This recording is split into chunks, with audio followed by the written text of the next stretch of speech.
How's it going, everybody? Glad to see you guys are back for another episode of But First Copy. This is episode number 16, and as you guys can see, I have a special guest here. His name is Noah Perini. Noah, just go ahead and just introduce yourself. Tell us a little bit about who you are, what you do, where you're from. What's going on, guys? From Hagerstown with Reed. Been friends for a long time. Cheers to that. Just recently moved to Los Angeles about 5 months ago. I'm aspiring to be a music producer, and that's what I've been doing, just supporting myself and looking to the future. Awesome. All right, guys, we only have one lavalier mic, so we're kind of going to be like passing back and forth when we go through these questions, but we'll definitely be able to get through it and still get you guys some quality content. So, as always, we're about to get into these questions and answers, but first, coffee.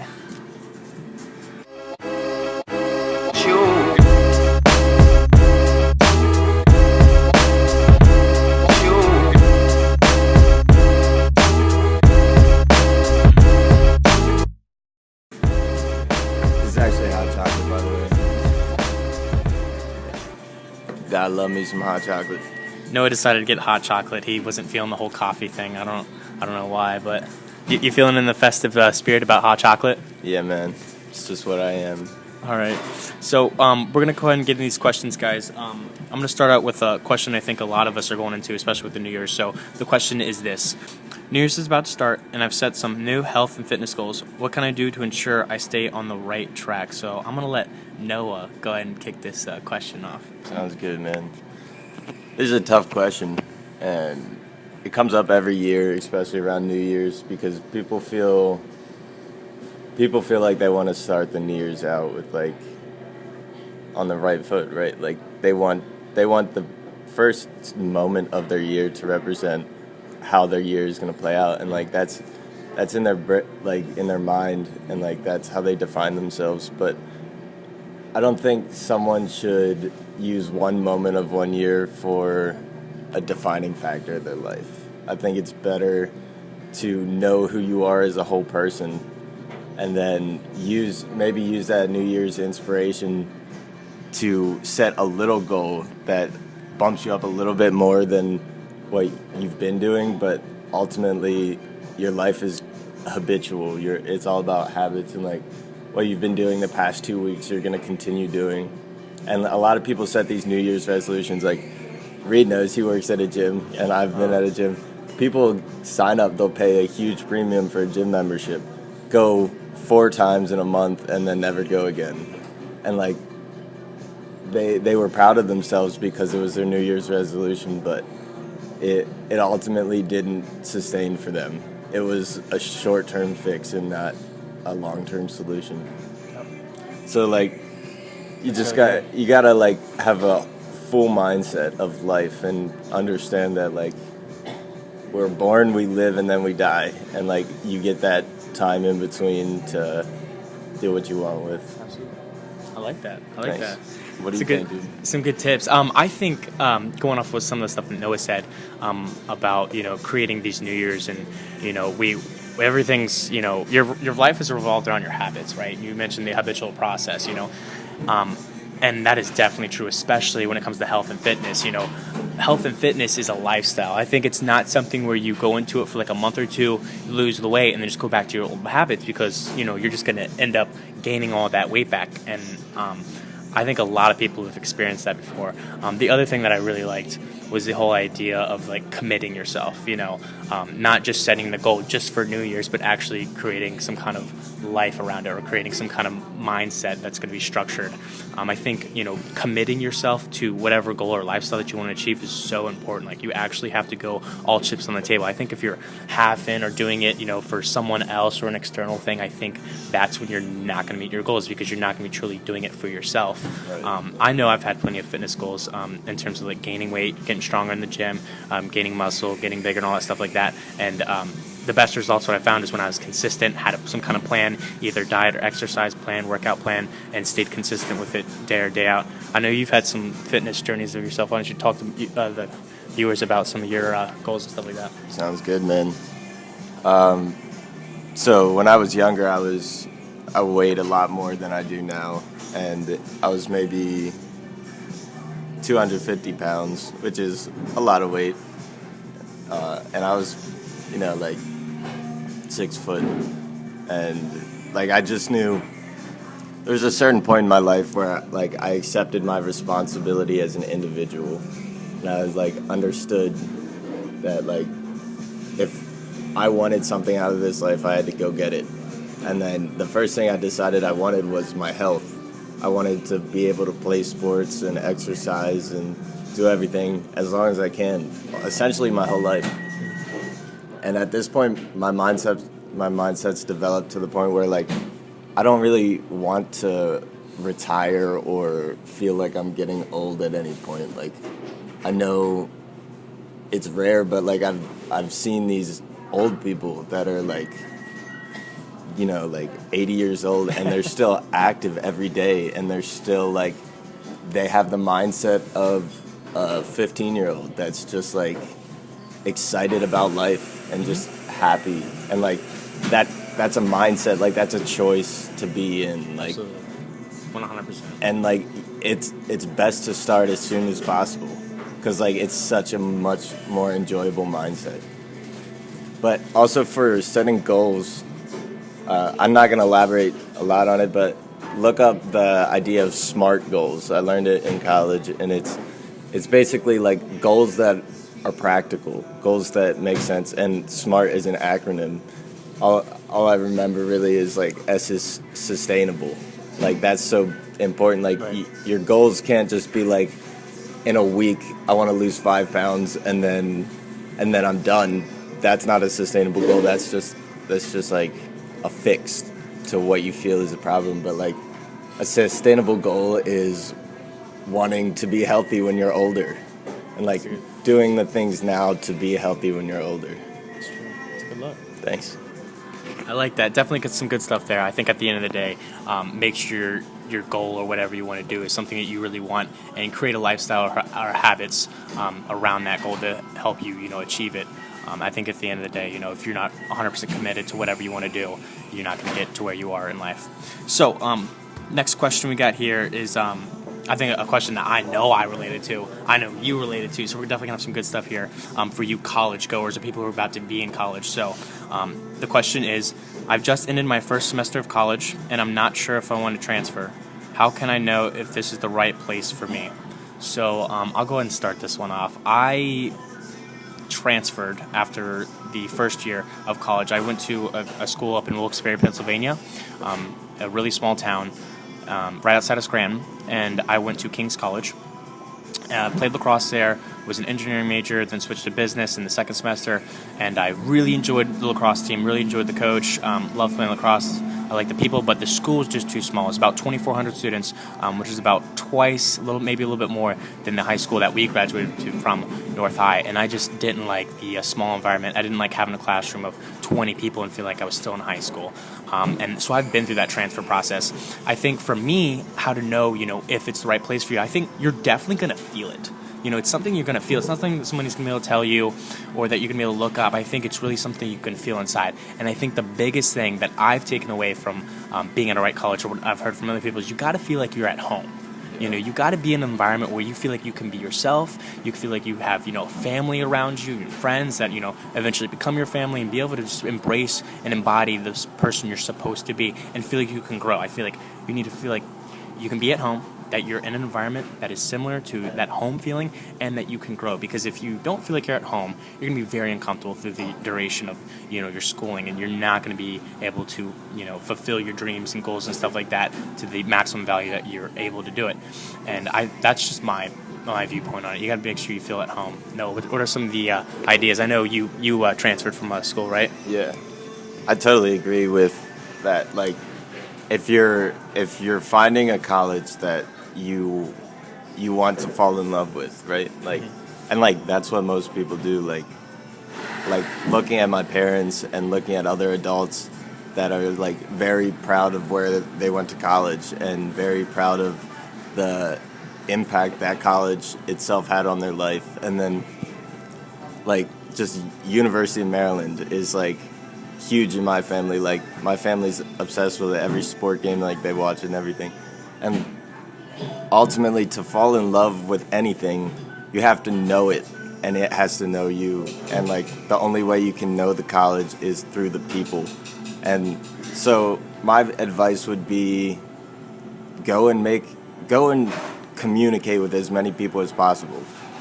Approach them as you're willing to be a friend, and like if they're worthy of being your friend, then befriend them. But if they're not, then just walk away, and like just show them that like you know that they don't deserve you, you know, whatever. But ultimately, like, get to know the people, and like if the people are the right people, that's what home is. Like that's what defined by. Talk about your transfer, because you were at JMU first, right? Yeah. Talk about your transfer from JMU and like why you left that school and stuff like that. All right. I actually love the school of JMU, and I love the people, and I love the campus. But I actually left JMU after the first year, and I did it more so because I felt the idea of college wasn't for me. And like I very much respect a college education, and I respect everyone that's in college. But for me, it's like I decided I was at the point in life where I didn't need information that didn't help me grow in the direction that I wanted to grow in. And I was definitely, because it was James Madison was my first year of college, and I was in all gen eds, and I had felt that like the information was just information that was like so standard that like it was just everyone needed to know the same things, and it was like these things that most of the information we can just like find on our phones at this point. But there's also like many very important like courses, you know, like the sciences about understanding life and being able to think about it and stuff. So I transferred I actually left JMU and came home, and like I spent time, like we all spend time like trying to figure out what we're doing. It's not like every successful person that you see has failed like 30 times before they succeeded once. And like everyone spends time figuring out where they want to be and like where they need to be to accomplish their goals. And it's just like there's no expectations in life. There's no right way or wrong way or something you have to do or don't have to do. And like if you don't feel good at your college, it might not be the right place for you. But also, college is just a tool for life. And like it's just all college is a tool to get you from where you are to where you want to be. So ultimately, to use college efficiently, to be in college at all, you should know your direction, where you're headed, what kind of thing you want to do with your life, what you can be passionate about. So a bigger suggestion than the first thing I said was to soul search, find your passion, find what you can contribute to the world, and then use college to facilitate being that person. Sweet. Like that. Definitely some good ideas there. I think, like I said about being home, but Noah definitely hit on the point of just being yourself. No environment, no people, no subject, no career field. It's really going to create the person you're going to be. It's all about whatever you want to be. And I think Noah's approach is really just connecting where you are now and where you want to be and figuring out like what are the roads that you need to take. For Noah, that wasn't college, and I think for a lot of people it's not college, to figure out how they want to get to where they want to be. But I feel like for a lot of people it is college. I think you just need to figure out where you are, where you want to be, and if it's college, it's college. And if you feel like that place is home to you and you feel like it's a right location, then stick it out. If not, then make the changes that you need to make to in order to better your life. So definitely some good points there. So we have one more question. Hope you guys are enjoying the video so far. If you guys are liking it, please hit like at the bottom. Thumbs up, give us a thumbs up. And if you haven't yet, please hit subscribe. So, last question we have. I know Noah's definitely going to be able to relate to this a lot more than me. So I'm going to definitely let him take the head of this. So the question is, I've been thinking about the future a lot, and I know that moving out of my parents' house is a change that I know I'll have to face. what is your advice on how to approach this? So, Noah, what is your advice on how to approach the whole idea of, moving out of your house and, maybe possibly being fearful of like the uncertainty in life and where to go and all that kind of stuff? Yep. So this is a critical point in life, in every single person's life. And like whenever we as individuals think about these things, we need to understand that like every other person, all the billions of other people in this world have gone through this stage of life and like have experienced it. So it's really important to talk to people who are like much older than you, but also very important to talk to people who are about a year or two older than you, because they just went through the same things you went through. And so check out people that are a little older than you and like ask what they did.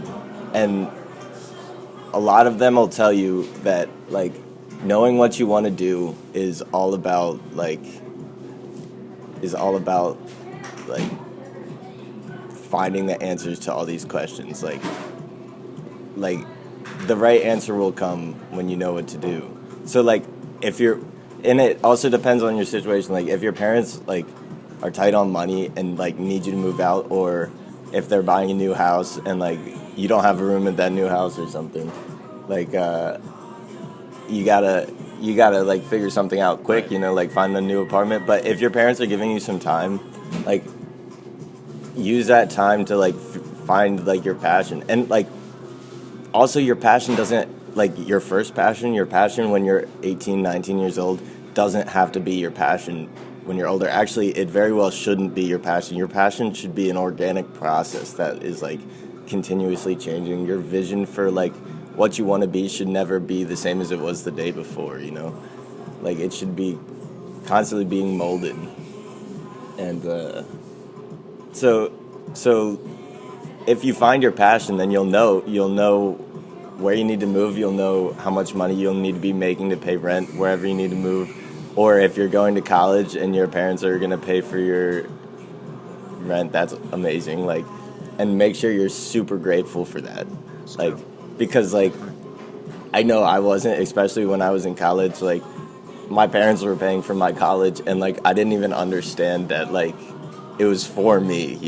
I was like, it felt like an expectation of me, but like it was all for me, and like I wasn't appreciating it. And so it's like now that I'm like on my own and paying for my own stuff, like it helped open my eyes to appreciate it. So like if your parents are doing anything for you at this point, make sure you show them that you appreciate them, but also be willing to disagree with your parents and like be your own individual. And like if you want to move out, even in the same town, and live in a apartment, find a cheap little apartment. If you're 18 or 19, take a year off of school, find a cheap little apartment and pay for it and learn about life. Spend a year just learning what it's like to be an adult, because like living on your own, you have your own responsibilities. Your parents will never do your laundry, they'll never clean the house. You have to clean your own house, like cook your own food, clean your own dishes. Like learning what responsibility is makes you an individual, makes you an adult. It's the transition between adolescence and adulthood is moving out of your parents' house. That's true. That's a good point. Definitely some good points there.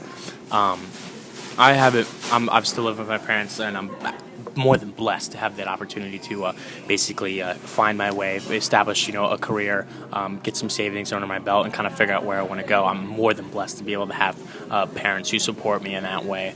Obviously, it's not going to last forever, and I know that, but I think if you have that ability to be able to coexist with your parents, especially when you're older, because I know that when we get older, we tend to disagree with our parents more because we start to establish our identity and our values and beliefs for ourselves. And I know that, of course, all of us as teenagers have gone through that part where it's like, I don't agree with my parents, or I feel like my parents are doing this the wrong way, or I'd rather do this, or blah, blah, blah. But I think if you have that opportunity to be able to, coexist in the same home, and be able to kind of build yourself up, get an education or even get a job, establish a career, I think you definitely need to take full advantage of that opportunity. Not, don't take it for granted, obviously. You definitely need to appreciate your parents. I chip in when I can with finances and stuff like that. But I think, if you have that opportunity, take it. For those of you who don't have that opportunity in terms of, being able to stay at your parents' house and you have to move out, I think at the end of the day, like, if there's a will, there's a way. Right, Totally. I know for a fact Noah didn't have $10,000 just chilling in the bank for when he's moved, so he can have be financially stable for like months and months and months. And I think that if it's something that you really want to do, you're gonna be able to figure it out. You're gonna be able to move or get out. Find a good job. Find an apartment. Even find maybe a friend who's willing to get an apartment with you. I think it's definitely something you can do. Noah, talk a little bit about, someone, let's just say there's a kid on 18, 19, 20-year-old, 21-year-old who wants to move out. He thinks he's ready, but he's a little afraid, or he or she is a little afraid on, like, if they can actually do it, or if they can actually sustain themselves, alone without their parents, and talk about that transition between, as you mentioned, going from adolescence to adulthood, and be able to, not be fearful about the whole move as a whole. Yep. So I think I can answer this question by talking about fear in general. And fear is an interesting emotion. Yeah. Fear is an attachment to an emotion. If you can't overcome your fear, that means you won't let this fear leave you. You're constantly, even if you're not focused on it, it's constantly in your mind. It's constantly cycling. Yeah. Right. And so the first thing you do when you're afraid of anything is talk to yourself. Ask yourself, why are you afraid? Right. Be logical, be reasonable with yourself. And like in a calm state of mind, don't let these things worry you. Don't let them get you anxious. But talk to yourself. Say, why am I afraid? Like, if I do this, is this going to happen? And like, if that happens, how can I avoid it or deal with it or work with it to improve? And what you have to do is come to terms, completely understand your fear. Mm-hmm. Yep. And then if your fear is rational and it's a risk, you have to make that moral decision as a person whether you're going to take that risk or not. Mm-hmm. And that's different for everyone. Personally, I'm a risk taker because, like, it's enjoyable to me. Right. And, like, the thrill, right? Yeah. And I feel like the more I exercise my ability to, like, come up with the solution in the moment to a risk, I get better at it. It's like exercising any other ability. You're just, like, And I feel like everyone should do that to an extent. But the first thing you need to do is come to terms with your fears and really understand them fully. Because what a lot of people do, and what I did as my whole adolescence, was I would be afraid of something and then I wouldn't even think about it because I was afraid to think about it. Right. But really you have to face your fears, look at them, and you're allowed to still be afraid. You're still allowed to have that in your mind. That's not always something you can handle. But the first thing you have to do is look at it and understand it. You couldn't fight someone that was trying to fight you if you had your eyes closed. Right. And your fear is just trying to hold you down. And it's so easy to get past it once you know what to do. All it is knowing what to do. And once you're comfortable with knowing what to do, then the answer comes. Yeah, I totally agree. I think fear limits a lot of us in life. I always tell people, embrace fear. When you are afraid of something, when you encounter fear or encounter something in your life that you consistently try to push away out of fear, I think that in those opportunities, you have the most potential to grow as a human in your own self. I think when you embrace fear and really try to get down, like as you said, and really kind of connect with it and really, bring that to light and figure out why you fear what you fear, you're going to have an enlightenment period. Yeah. A period where you're going to be able to learn more about yourself and your environment. And I think after you establish that, you can then deal with the fear in a better emotional state, a better viewpoint, a better perspective, and then deal with that fear, and and as I know, and I'm sure you've experienced, you don't just fear something and then you're not afraid of it anymore. It's something you have to prime. It's something it's a process. You create new habits in order to get through it, and basically just reinforce the new behavior. But definitely some good stuff. I totally agree with that. If you're fearful, with anything, it's something that you need to definitely deal with sooner rather than later, because as you don't deal with it, it gets worse, and it tends to be a subconscious thing that becomes a conscious thing, and it affects your everyday life. So definitely want to take control of that. I actually did a 60 seconds to success video on fear, so go check that out. So I think that concludes it. What do you think? Yeah, man. Good conversation. Great questions. Great conversation. Good questions. Definitely some good insight. If you guys found something valuable, please hit like at the bottom. And as always, if you haven't, please hit subscribe. Was very excited to have you here. Thank you. Thank you. Appreciate it. So, guys, if you haven't yet, please hit subscribe at the bottom. Bringing videos to you every week, 3 days a week. Motivational Monday on the Mondays, and then but first coffee, and then also 60 seconds to success. Definitely some good content out there. I know my man Noah over here stays up to date, especially with the but first coffee stuff. So, I hope you guys enjoy this, and I'll catch you guys in the next. But first, Coffee. Coffee.